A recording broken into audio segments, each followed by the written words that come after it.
Good afternoon, ladies and gentlemen. My name is Jonathan Simons. I'm the Director of Policy here at the Varkey Foundation, and I'm so unimportant that I'm moderating myself. What I'm going to do for the next 45 minutes or so is talk you through a large-scale survey which the Foundation has just released, which hopefully you may have seen a little bit of in the newspapers in the last week or two, but I want to give you a run-through of the main headlines from a very large survey we did of what parents think about their children's education. You'll be delighted to know that in the style of all the best conference presentations, I have at least 65 slides. I will inevitably run over time, so I'll skip through some of them. But I'll just try and give you some of the highlights of what we think some really, really interesting findings are from the survey, and then there'll be plenty of time for questions afterwards. So, a little note on the methodology. So we interviewed, or Ipsos Mori interviewed on our behalf, just over 27,000 parents across 29 countries around the world on an online basis around the turn of the year. And when we looked at this, we deliberately tried to find a group of countries that were representative of the world as a whole. So we looked at countries that are geographically split, we looked at large countries, smaller countries, high and low PISA performers, fast improving countries, less and more developed economies, to really get a sense of not just what certain parents think, but what we think the whole parents look like. And you can see the countries there. The little asterisks reflect the fact that we had a smaller sample size in those countries. So if anyone has any questions about how we did it, that means that the answers were weighted ever so slightly more heavily because the panel size in Uganda and Kenya and Estonia was slightly smaller. And we asked parents around 20 questions in total along the following four themes. The first thing we asked them was about what they thought about the quality of education that their child receives, and separately the quality of education which I think all other children receive in their country. Secondly, we asked a series of questions around helping children with their schoolwork out of school and how much parents got involved in their children's education. The third set of questions we asked was around their views on how education should be financed and funded, and in particular, did parents have views on who runs schools in their country? And the fourth thing we asked them was the theme of this year's GSF conference about what they think the world looks like in 2030. So, let me just run through some of the headlines. And actually, what I'm going to try and do, can I have the other mic? I'll move around a bit more rather than stand behind the front. Quality of education at their school. And you can see that with the possible exception of Uganda, it's pretty consistent that almost every parent thinks that their child gets a very, very good education in their school. Interestingly, on the right-hand side there, you can see, and I acknowledge this is a flawed proxy, you can see the PISA scores for that country in 2015, and you can actually see there's not much of a correlation between the quality of education which parents think their child is getting and the empirical quality of that country's education system. If you look then, when you break down that data, and we asked, well, how would you rate the quality of teaching at your child's school, whether they go to primary or secondary school? In the majority of countries, primary schools rate more highly. So parents are more likely in most countries in the world to think the quality of education they get at primary school is better than it is at secondary school. But not in every country. You can see there at the bottom there, in the bottom half a dozen countries, people think the secondary schools were stronger.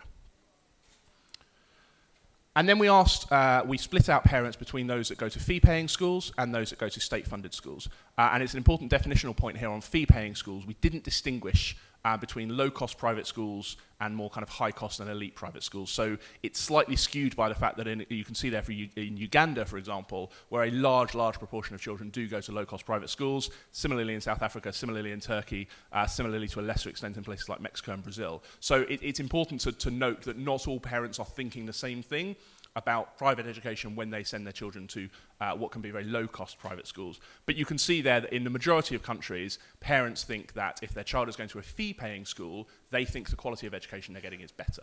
Again, we can have a discussion about whether that's empirically true or whether parents are more likely to think it's true, because in some sense they've made an active choice to choose that school and therefore want to believe that the quality of education their child's getting is better. And I should say we don't know the answers to those questions. We didn't do qualitative follow-up with our parent sample, so all we can do is speculate as to why they may say that. Then we moved on from saying, okay, that's your child's school. What about the general schools in your country? And here we restricted it only to government free-to-attend schools. And you can see there that the global average is still positive. So by 45 to 24, parents think that all schools in their country of residence is good, but it's considerably less for almost every single country than it is for their child's school. And this is a relatively common finding in social sciences. When you ask people their experience of a public service, they will tend to say it's good, and then you ask them for their experience of that public service in general, and they will tend to say it's worse. Again, we can question about whether that's drawn from experience, or whether that's drawn from media reporting, or whether it's drawn from friends and family's experiences, but it's not uncommon. And again, that's what we found here in the survey. Interestingly, here we do see a little bit more of a correlation coming up with the PISA scores. So Finland, Estonia, Singapore, Canada, Australia, all very, very high PISA performers, and parents there, possibly reflecting what they are told is the quality of their country's education system, are reporting, on the whole, it's very good. Again, when you start to break down quality of all schools in your country, again, you see primary schools tending to score higher than secondary schools in most countries. And again, when we look at we are asking parents here of just about free-to-attend schools, but we are asking parents who go to private schools what they think about the quality of free-to-attend schools. Now, interestingly, here, the free-to-attend schools start to score higher.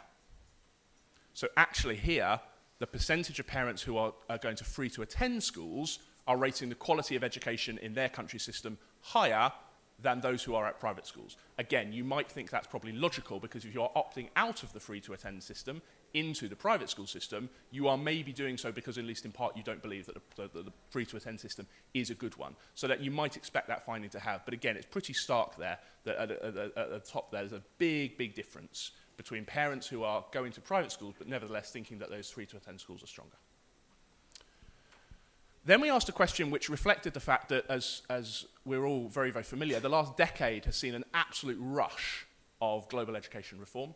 And we've seen billions, if not trillions, worth of donor money, philanthropic money, corporate money flowing into education. We've seen floods of legislation. We've seen a huge expansion of primary basic education, particularly across sub-Saharan Africa. We've seen massive increases in the number of children going to school, not necessarily learning that much, but a massive increase in the number of children going to school. And we said to parents, do you think any of it's made a blind bit of difference? And basically the answer is no. Which is a really cheery finding for us all here as we work in international education. But essentially parents are split almost 50-50. Do you think that education has got better or worse in your country over the last 10 years? And the global average is about the same. Now, what's interesting, though, within that is that hides, as you can see there on the chart, a massive, massive discrepancy between some countries who have invested a huge amount in education and the parents are reporting it very, very positively. So in India, in China, in Indonesia, in Kenya, in places where you have seen a huge expansion of basic provision, where you have seen the start to roll out of universal primary education, you are seeing a really, really big uptick of parents reporting very, very high satisfaction levels with the direction of change. So that's an interesting finding. The other interesting finding about this, though, is actually whether we think this is, again, do we think this is true?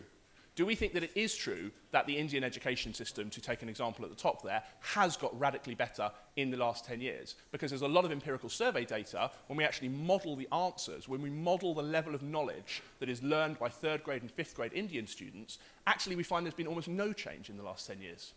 So lots and lots of reform has happened. On the whole, parents are pretty average. In some countries, they think it's doing massively better, but in countries where they think it is doing massively better, it doesn't always actually correlate with what other data tells us. So I think what this shows us here is really the complexities of trying to unpick what parents are making judgments on. Because they're an important constituency for politicians and they're an important constituency for policymakers, but actually trying to get under the skin of why it is that has global education reform delivered a step change over the last 10 years. Most people in this room, I think, who work in this area professionally would say no, would say that we've had a massive expansion of access, but actually we're still in the middle of a learning crisis. We still have large numbers, hundreds of millions of children in school but not learning. And I think most people would say that despite the huge investment of philanthropic and aid dollars over the last 10 years, we haven't yet made the step change necessary to see that. And we can all debate for hours and hours at conferences such as this why that might be. But it's interesting actually that parents, on the whole, think that it hasn't worked, but in some countries they're very, very positive about it. And you can just see this just breaks it down a little bit more, the percentages. And again, there's some staggeringly high percentages here at the top end of parents that really think they have made some significant improvements. Interestingly, and this is a common theme for actually quite a lot of our answers, if you look at the bottom, France, Germany, Russia, Italy, Spain, United Kingdom, European parents are incredibly pessimistic. And we'll pick that up as a theme, actually, as we go more through this survey. Latin American parents and Asian parents that we survey tend to be much more optimistic. European parents, particularly what you might call old Europe, Western Europe and Central Europe, incredibly pessimistic about education systems. And this just breaks it down a little bit by age. Again, this is a relatively common finding that you find in public policy, where older parents tend to be much more pessimistic. So here you can see if you're a parent aged between 18 and 34, you're much more optimistic about what's happened in the last 10 years. And if you're age 45 or more, you're much more pessimistic. And again, we'll come back to this age distinction, because when we get onto who runs schools, it's very, very interesting to see the age discrepancy. Let's skip through that one. We asked about what parents would spend additional money on. And pleasingly, for a foundation that focuses on teachers, parents said teachers, which was good because it meant we didn't have to rerun the question. But what it does show is that actually parents do recognise that it is the teachers that make the school. And actually, despite all the fuss about 2030, despite all the fuss about the march of educational technology, actually, when it comes down to it, more parents want to see more teachers in classrooms than they want to see anything else. And again, you see the split here by those who would spend additional money on teachers. Again, look at what's interesting here, is that if you were thinking internationally, I'm not sure that Germany, United Kingdom, United States, France, and Australia would actually be the top countries where, empirically, you would say more money would need to be invested in teachers. Actually, I would say Indonesia, Mexico, not South Korea so much, Peru, Vietnam, Malaysia, actually maybe are countries where you'd expect to see more investment. And so it's interesting, again, if you look at the kind of the comparison to PISA there as a sort of flawed proxy of empirical quality of a system, actually in some countries where the teachers are doing relatively well, they're relatively well paid, the teacher shortages are relatively less, you actually see more parents saying they would put more money in teachers. In the systems that have the fewest teachers or the lowest paid teachers are also the least likely to say that they would invest more money in their teachers. Okay, so on to the second theme then, time helping with their children's education. We asked parents how often they spent helping their children academically with their education per week. And you can see here that the global average in the middle there is around 45% of parents spend about 4 hours or more a week, and a quarter of parents spend 7 hours a week or 1 hour a day. You can see at the top there an incredible 62% of Indian parents saying or claiming to spend an hour a day helping their children with their education. Again, look at what's at the bottom. Big, traditional, heavy-hitting systems. The PISA correlation here is very, very interesting. A lot of the top-performing PISA countries there, right at the bottom.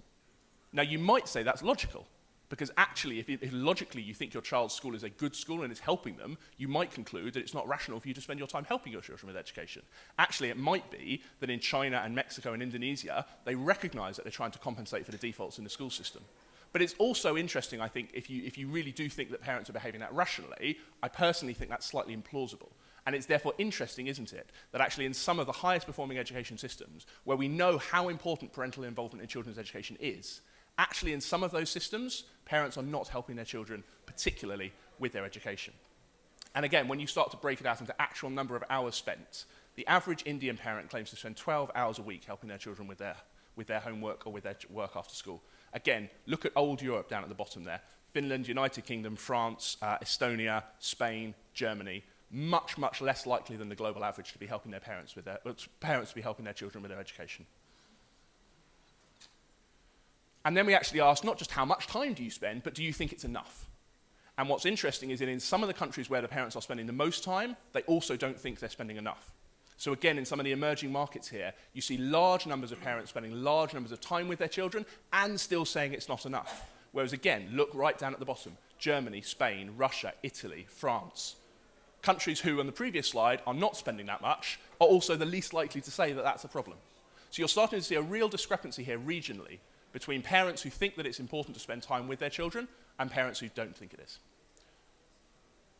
This breaks it down by phase of how old your child is. Perhaps unsurprisingly, what you find is the older the child, the less likely you are to spend that much time with them, probably because you don't know necessarily why you think that is true. And again, we asked parents, and if you don't think you spend enough time, why don't you think you spend enough time? And the top answer by a long, long way was that parents don't think they have enough time. Interestingly, again, if we go back to the point about do they think the school system's good enough, they already receive another support. I don't think that it's my job. I think it's fine. I think the school does it. These are relatively common answers that come out amongst the top-performing education systems. But what we find here is that a lot of parents, almost regardless of age, regardless of social class, are saying that they don't necessarily have enough time to help their children with their education. And here you can see it. You can see the answers broken down by educational level of the parent. And you can see there are a massive discrepancy within the shortage of time too busy between graduate parents, those that graduated high school, and those that left at primary level education. The more educated your parents are, by which we assume from this, although we don't know, we assume from this they work higher paying, higher status jobs with longer hours. We assume from this, although we don't know, that they work longer hours and they have longer travelling time. They are much, much more likely to say that they have less time to spend to help with. And again, conversely, if you look at the don't feel well educated enough, again, perhaps unsurprisingly, if you only left with a primary level education yourself and you're now a parent, you're much, much less likely to feel qualified to help. Okay. We asked parents, if it was affordable and there was a place nearby, would you send your child to a fee-paying school? Again, let's remember the distinction here between countries in which fee-paying is very, very common via low-cost private schools and ones where it's not. And what we see that actually by a sort of 50%, 55% to 40%, parents would send their children to a fee-paying school. Again, look at the top of that chart there. Emerging economies where there is already a large proportion of low-cost private school provision, India, Kenya, Turkey, South Africa, parents, unsurprisingly, we know this, we know empirically they are sending their children to private fee-paying provision.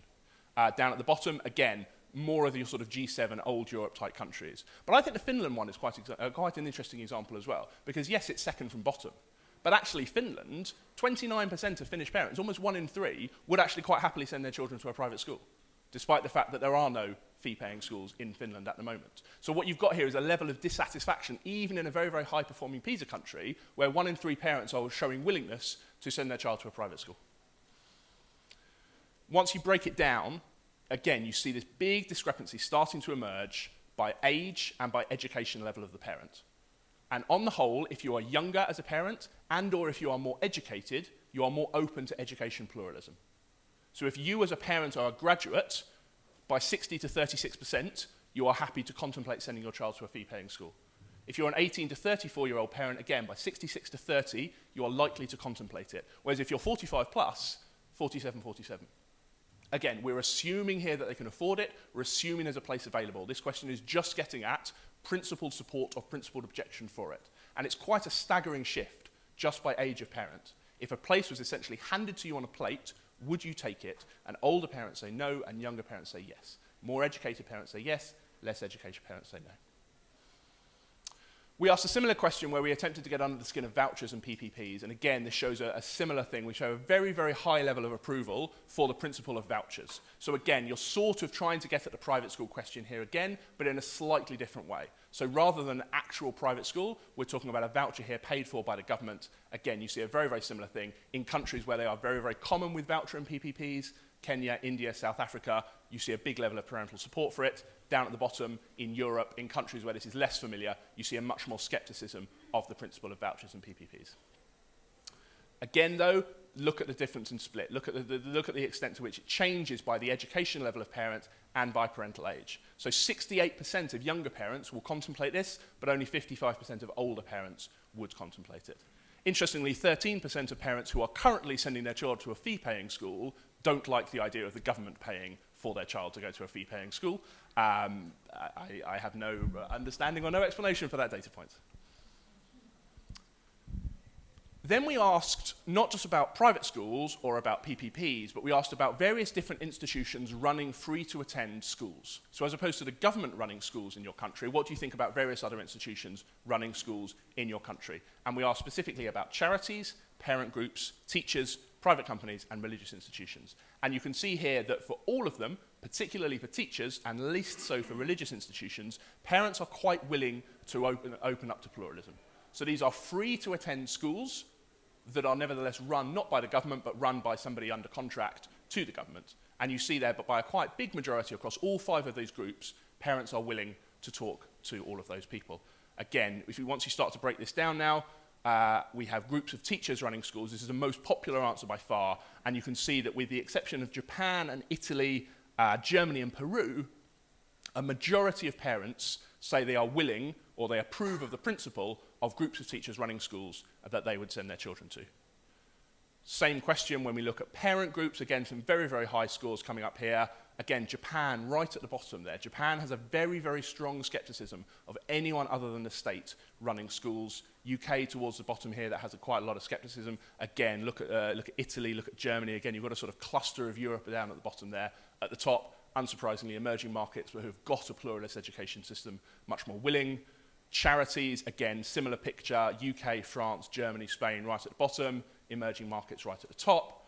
Private companies is an interesting one. Again, you might expect there to be more hostility to the principle of private companies, and it scores a little bit lower overall as a global average, but not as much as we were hypothesizing it would do. Again, you see there countries where they do have private companies running schools scoring quite highly. You see Europe at the bottom and the UK right at the bottom there in terms of willingness to contemplate private companies running free-to-attend schools. And then we asked about religious institutions. Again, what you see here, unsurprisingly, is a correlation with highly religious societies and societies in which religious institutions do run a lot of informal education provision. Again, right down at the bottom, same group of countries there, not showing a willingness to have religious groups involved in running free-to-attend schools. Breaking it down by age, again, you look at the difference here.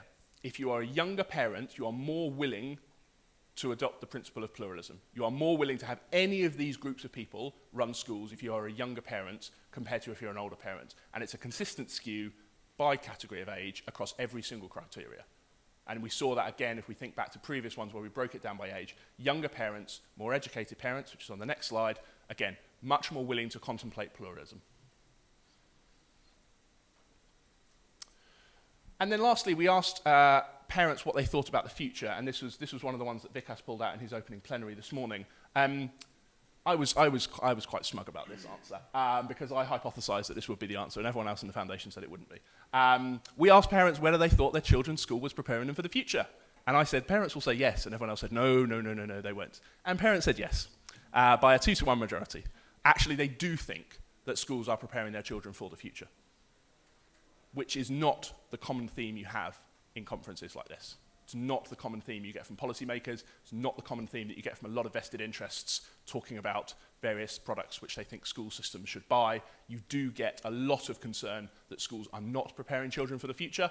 This suggests, and it's only one data point, but it suggests actually that parents are reasonably confident. When we ask them, if you're not confident, what more should it be done? This is where you start to get, again, some of the answers that you might expect. So we do have a kind of focus on careers and jobs and skills for the future.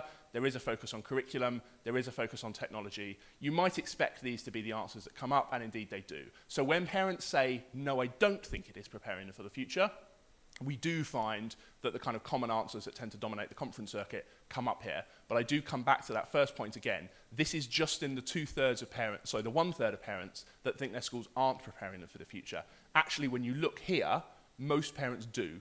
And this correlates with the fact that most parents are very, very optimistic about their child's future. Now, that's not to be complacent. That's not to say that there aren't a lot of issues in global education. In fact, you could argue that this is wildly over-optimistic, given everything we know about the data, about global education, everything we know about the learning crisis, everything we know about the crippling shortage of teachers, everything we know about the hundreds of millions of children in school unable to access basic skills, given everything we know about the inability to focus on early maths and early reading in too many school systems. I would argue this is much, much too complacent a figure. But it is staggering that by 60 to 13%, parents are optimistic about their children's future. And it's good. It's nice. Parents should be optimistic about their child's future. As policymakers, we ought to think about, is that is justified optimism? But parents are hugely, hugely optimistic about the future. What are they worried about? They're worried about the things you'd expect them to be worried about. They're worried about whether their children are happy. They're worried about whether their children are being bullied. They're worried about their personal safety. These are things which you would expect them to worry about, and indeed they do worry about. And again, when you ask them, what are you worried about for your child's future? You see a real skew between what you can call the sort of micro bread and butter type issues and the macro global issues. And parents, unsurprisingly perhaps, are really, really focused on the bread and butter. They want their children to grow up, to get jobs, to have enough money, and to look after themselves. They don't tend to worry so much about abstract issues like terrorism, like climate change. They're cognizant of them, but actually when it comes to their children, parents want their children to be happy, they want them to have a house, they want them to have a job, they want them to have enough money, and they want them to be settled. And that's what they want for their children. And then the very last question we asked them was, given all of this, given the mass expansion of tertiary education in many countries around the world, given the mass pressure to make fee-free tertiary education in many countries around the world, despite the undoubted socioeconomic skew that leads to, do you think it is important that your child goes to university? And actually, 65% do. But look at some of the figures down there at the bottom. Look at some of the figures there in again, going back to old Europe. Actually, only 32% of French parents, 32% of UK parents, 35% of German parents think it's important that their child goes to university. Whereas at the top, the systems where we know, if you go back to all the previous data points, the systems where the parents are working hard, the systems where they know that the children need to improve, the systems where they're contemplating different provision, those are the countries which by massive, massive margins are saying they want their children to go to university. So if, and it is an if tertiary education is something that leads to personal advancement and social advancement, you might see here a change over the next 10, 20 years, where particularly you can see in emerging markets, in Asia, in Latin America, a huge skew, a huge pressure for mass tertiary expansion. And actually in Europe, not so much. Again, this raises really, really important policy consequences for policymakers. Is it, for example, a good use of tertiary funding to have fee-free tertiary education if there is not much demand from parents for children to go to university? There's been discussions earlier this morning about the growth of vocational and technical education. Actually, is this answer reflecting the fact that some parents are rationally saying that they want a more technical education for their children or not? Again, we don't know. But it's fascinating to see the regional skew here between Europe, which has traditionally sent the highest proportion of children to university. Actually, parents are now saying we're not that bothered. And emerging markets, who are hot on the heels, who are very, very keen on the education to improving their system, saying by massive, massive majorities that they do want their children to go to university. So that's the end of the presentation. There's an awful lot in there, and I'm conscious that I skipped through it very, very quickly. Very happy to open it up for questions. I should give you a slight warning that my answer to a lot of them will be, I don't know why people said that, because we didn't follow up on it, but I'm very happy to speculate, and if it's good speculation, I'll take it and I'll claim it as my own next time I do this presentation. Thank you very much.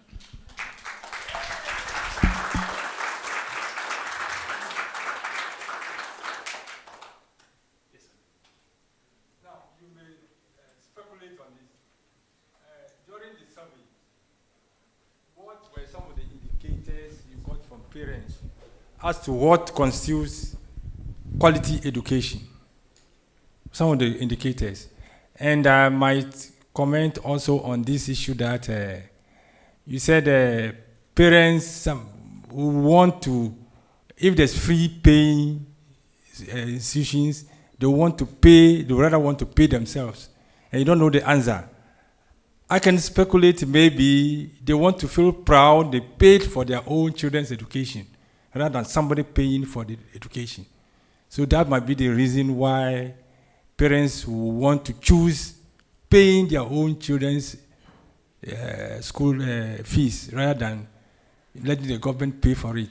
But my first question still stands that what are the indicators of quality education that you've maybe come across?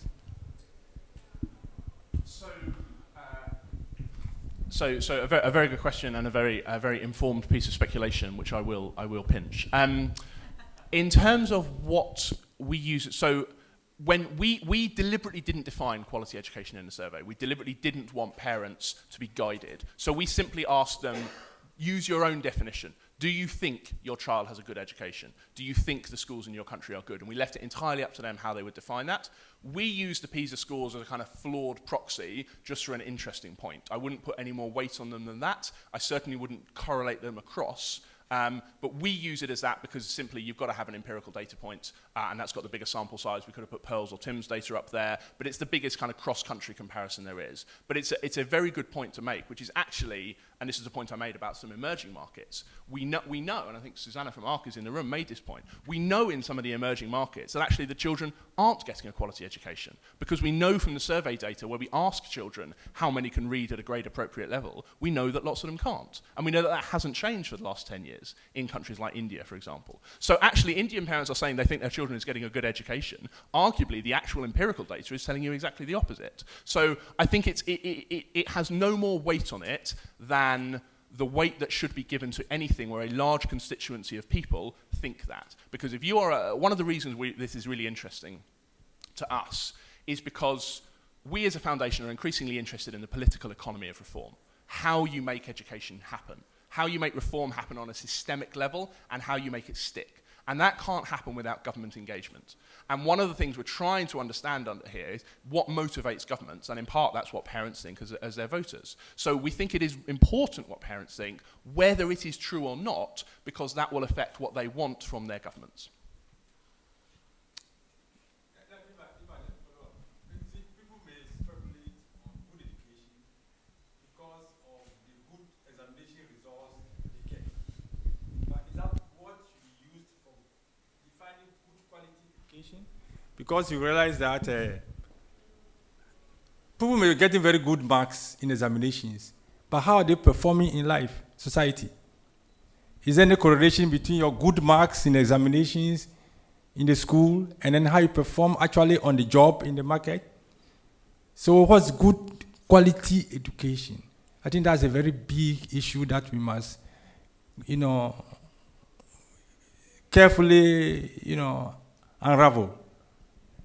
Yeah, absolutely. So look, the distinction between your cognitive ability as measured by the exams results you get and your success in life in the labour market or in various other indicators is a hugely contested issue, and there's absolute books and books and books of literature written on it, and I'm not going to attempt to summarise that now. But you're right, it's not just simple enough to say a good education equals high exam scores and that's all that matters. I would make the point that in most of the survey data that I'm familiar with, it does show a pretty high correlation between high cognitive scores and success in various other areas of life, including other non-cognitive areas, including things like better health, including things like lower criminality, including things like higher, greater levels of civic engagement. So I would be cautious about extending an argument that says it doesn't matter what children's exam grades are. But you're right, this survey doesn't attempt to do that. This survey simply says, your definition of quality, do you think your children are getting it, yes or no? Okay, thank you.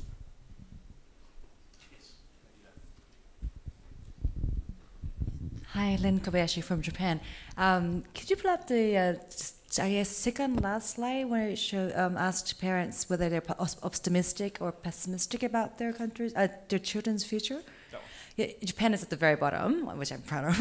And then when you add up 14 and 28, you don't even get to 50. Where's the rest of the people? Oh, that's neither. It's the big chunk in the middle. Yeah. And that's the majority. Yeah. It's very Japanese. Thank you. Just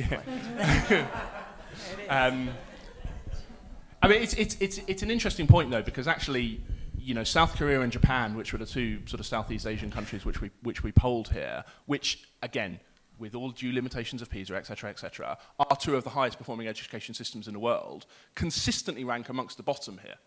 And actually, we found that similarly when we did another survey that list last year called Generation Z, which is 16 to 24-year-olds. And again, we polled a similar number of young people from a similar number of countries in the world, and we asked them how optimistic they were about the future. And again, Japan and South Korea came rock bottom in almost all of these criteria. So South Korean and Japanese parents, despite having empirically a very, very highly successful education system, are pretty miserable, think it's not very good, aren't very optimistic about the future, and don't really know what to do about it. So, you can take that one of two ways. You can either say, well, this just shows the limitation of this as a survey design, because actually they're doing incredibly well, or you can say, watch out for PISA 2030, when it turns out that Japan and South Korea won't quite be so high up anymore. So it is really, really interesting, this sort of almost kind of existential crisis that you do see consistently in our survey data, are particularly around Japan and South Korea, where instances like mental health are fairly well known as being problematic, but not even kind of significantly diagnosable mental health, just general angst, for want of a better word, amongst parents and amongst young people in Southeast Asia really, really comes out starkly across a whole number of indicators we've used.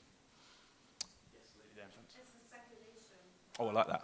Those countries very happy, where parents are very happy with the educational system, although it's not moving forward, compared to those other countries where people are not happy, although they're at the top. It seems like with those high expectations for improvement is actually the engine for improvement, for continuous improvement. So when you're not happy, you keep moving towards improvement. And when you're happy, because you don't know any better, you don't become any better. It's like that vicious circle.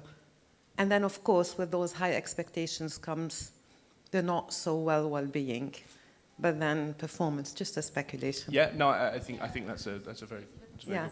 I just want to touch on something concerning the vouchers. I've been in a country earlier with the voucher system and why some parents do not like that voucher system. Perhaps two things to think about. One of them is the indirect cost that is associated with those vouchers. So parents are going to end up paying for those vouchers. And then some well-off parents think that others deserve it more than them. So if I do not really need it, let it for others. So just a thought again. Yeah, no. Which country were you in just experiencing that recently? Qatar. Right. Hello, Massa from Jordan. There is a great contradiction between we as educators see where the educational system is or standing today, and you mentioned that. But I see a great conflict between this result. This is a very optimistic result. This means the education system is on the right track for parents around the world. Or this is what I've read from the data, if I'm not mistaken. So how do you find this contradiction? Like, if I would read the report as not being an educator, I would say the educational system around the world is doing brilliant job. Assume. Yeah. So how would you answer? So just make sure I understand you. So you're saying, so the survey data here suggests that all education systems are doing very well, but you think it's under attack? Who do you think it's under attack from? Sorry, if I understand you right. No, it's not under attack. I mean, if I read the report, I would say the education system is doing very well around the world. I couldn't do any other conclusion. Yes. Got it? So it conflicts completely with us as educators saying that we're not really catering well for the students in different countries around the world, here, globally. So if I would read this report, how would you tell me that this is not, I don't know, it doesn't make sense.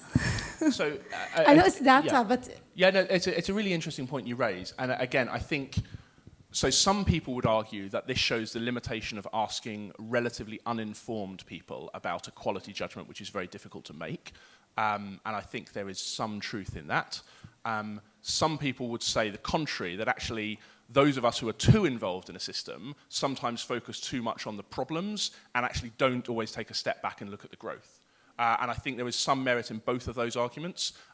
It is not uncommon to have this kind of clash between what, I don't want to use experts, but experts in a field think and what less expert people in a field think. I'm very uncomfortable with using that language because it suggests a prejudicial judgment, and I'm deliberately not trying to make one. But it is not uncommon to have people who are very closely involved in a field reach a different conclusion than people who are slightly more removed from a field. The reason why it is important, as I said a minute ago, is in a sense, from a point about political economy of reform, it doesn't matter whether the parents are right or wrong, because parents' views will drive policy choices. So actually, if you are an educator, or you are somebody who is involved in education policy, or you're in an NGO or civil society, it matters what parents think about education reform. Because if you are trying to execute education reform, you need to be aware of what the biggest constituency in that country thinks. And actually, if parents do think that the education system is improving rapidly, and you as a civil society organisation are trying to argue something differently, you need to be conscious of the fact that politicians may take comfort in the fact that the majority of their voters think that the system is high-performing. Yes, Harry at the back. Hi, Jonathan. Scott from Interpeace. Good to see you, and I hope we can get access to the PowerPoint afterwards as well. Yeah, absolutely. It's already on our website. I wanted to ask a question. I think there's probably interesting data as well to look at in terms of how much people actually trust their government generally. And then how much do they trust the educational system managed by that government? I mean, I wish we'd asked that question. I know, I'm sorry, but I think it's nevertheless a big part of it. Because even in conflict countries that I work in, for example, where the government is either non-existent in people's lives or very weak or mistrusted, people actually, parents, want to invest even more in education for their kids because the government's not going to be doing it. In other places, they might believe that it's exactly what their kid needs that the government's providing, and they want to be part of that journey. But the universal thing, the beautiful universal thing, is that globally, every country that I've worked in, parents want their kids to live a better life than they did. So they're going to invest if they feel that it needs to be propped up, or if it doesn't, because it's good already. And so that's why this is difficult to to unpack the data, let's say, Yeah. from that point of view of trust in the system, in terms of how much time they put into it, et cetera.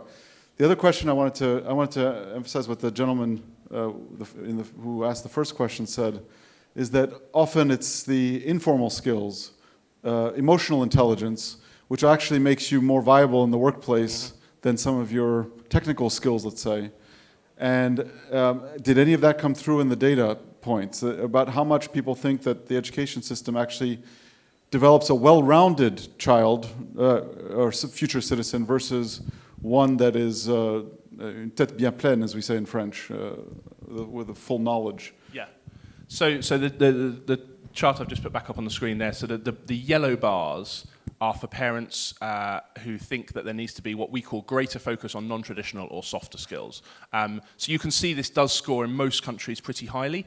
The reason these bars don't all add up is that people can give multiple answers. But yes, that answer does come up reasonably highly. People tend to think that if you don't think your school is doing well for your children, you are likely to think that it's because of kind of an absence of those skills. And again, that is in some part a rational judgment that, you know, there is evidence about the kind of the emerging use or the emerging kind of function of these non-cognitive skills and its kind of correlation with labour success in the labour market. Again, we can have a discussion which is much wider, is about how best schools do develop those skills and actually whether there is a distinction between cognitive and non-cognitive skills, and actually whether those sort of softer skills are actually domain-specific and actually best taught through a kind of traditional education. But that's a whole different type of thing which we haven't surveyed on, so I'm not going to speculate on that anymore.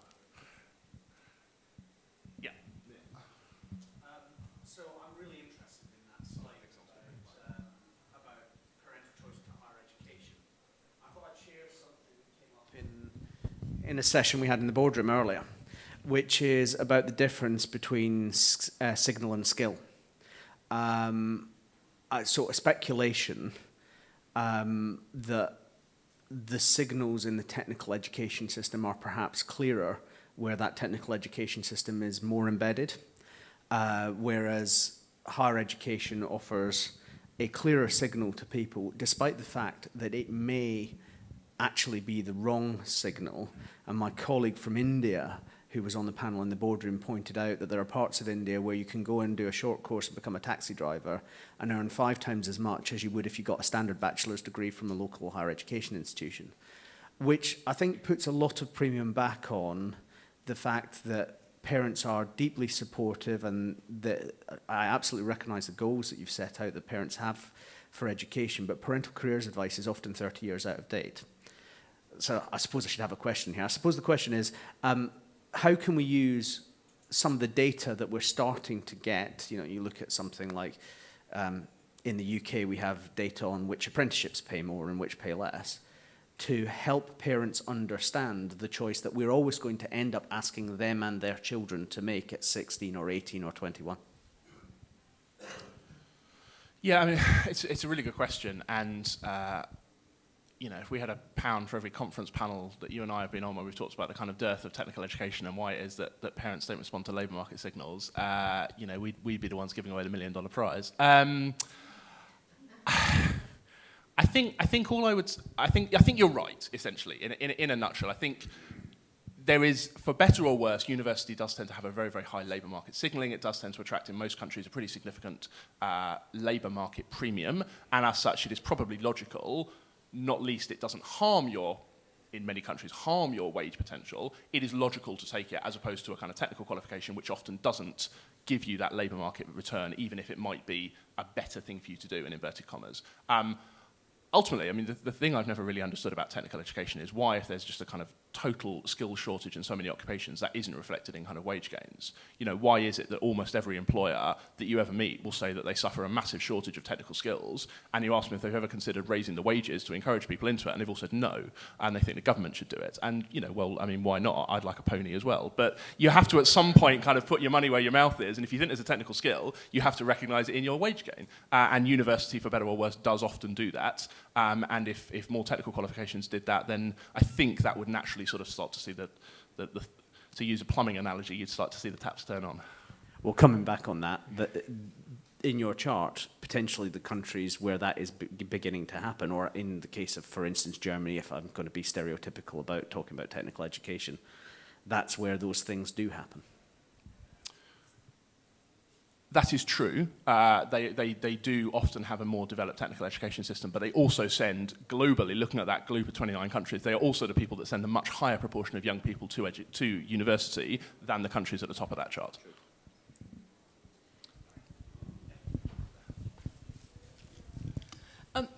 The data is showing parents as being very positive, and yet, as you say, those that are in the field who maybe have possibly more knowledge or not, depending on how you see it, maybe are looking from the other point of view.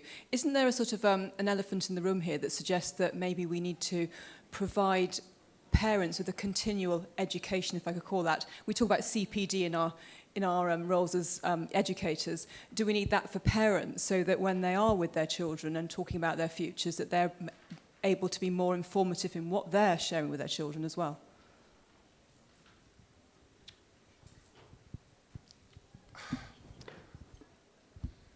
So I can totally see the logic of that argument. The reason I'm skeptical is because I'm skeptical of the efficacy of any such program.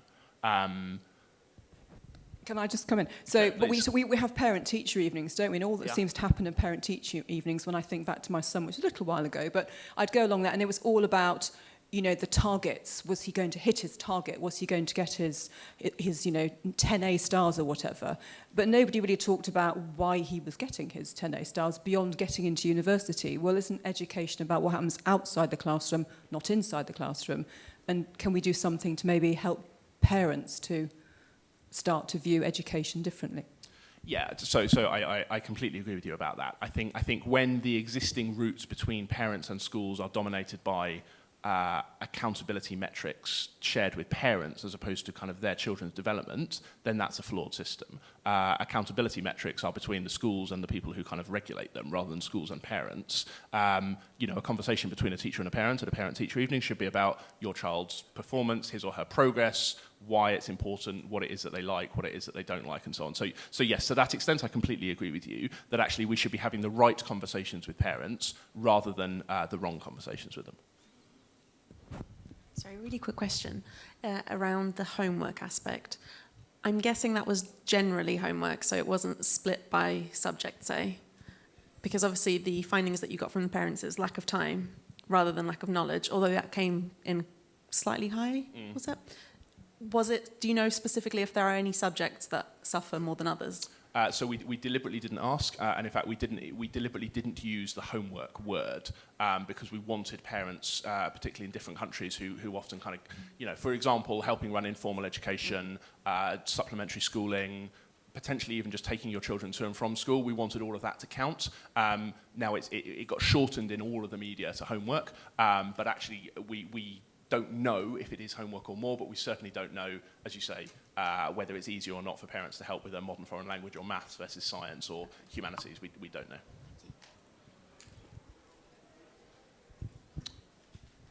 Oh, last question at the back, yeah. Question, are there any prior studies to benchmark this against to determine if there's been a change over some period of time? So there are a couple of other parent surveys out there. One of them by a major high street bank that was based out of Hong Kong and Shanghai. But without being kind of pedantic about it, it doesn't allow you to kind of track because you're not asking the same group and you're not asking exactly the same questions and you don't have exactly the same controls. So you can sort of look at two surveys and you can say, well, to the extent that they ask the same question, or a similar question, you might think that it's getting better or worse. But no, the short answer is no. One of the things we would like to do is we would like to rerun the survey with exactly the same questions in exactly the same countries 5 years later on, and that would give us some sense, just as we've done with our Global Teacher Status Index, which is coming out later this year. That would give us some sense of trend, but again, it'll still be only 2 data points. Yeah, I think that probably really helpful. And then hearing kind of I think the purpose I heard of the study is to understand is policymakers are looking at changing education to get the parents' opinion because they're the voters, make that happen. So clearly, from the education community, you're hearing it's broken. You ask employers, and as you said, that young people aren't graduating with either the hard skills or the soft skills. So I wonder, have you all given any thought I mean, so how do you approach this now? I mean, you would hope parents would have hope for their kids in the future. And you hate to come at them and say, look, you may have great hope here, but your kids are going to suffer a terrible fate. So from a policy standpoint, any recommendations on an approach to take? It's a great question because, as you say, for us as a foundation that's advocating improving the status and capacity of teachers, on the one hand, you know, you could say, job done, everyone loves teachers, we can all go home. On the other hand, you can say, actually, you know what, a lot of empirical data suggests that a lot of teachers are not where they need to be. Actually, parents are wildly optimistic. And it is a very, very difficult point to make because, as you say, you know, if you think it's bad sort of going to a parent-teacher evening and talking about your child's target grades, imagine going, oh, you think your child's doing really well? Oh, have you got a lot to learn? So I don't have a good answer for you, and it's something we're going to be thinking quite a lot about as a foundation over the next year or so because, actually, I think it's about building the coalition. And it's about building a coalition that say, you know what, parents are quite interested in this. They are optimistic. They think there's potential. We think there are areas where we need to work with them to kind of tackle the issues which we know that other data suggests there is an issue. But on the whole, to be honest, one of the biggest problems that I think we face in global education at the moment is that governments are losing interest in education. It's falling down the agenda in terms of aid spending. It's falling down the agenda in terms of political priority. The GPE replenishment was, a reasonable amount of marker, but compared to some of the international aid being spent on health, for example, on climate change, even civil society, education risks falling down the agenda. And I think if we could do one thing as a foundation and one thing out of this conference, it would be reasserting the importance of everyone, philanthropic money, government money, private money, focusing on actually the need for sufficient funding so that parents can be happy justifiably in years to come. And on that optimistic note, I will leave it there. Thank you very much.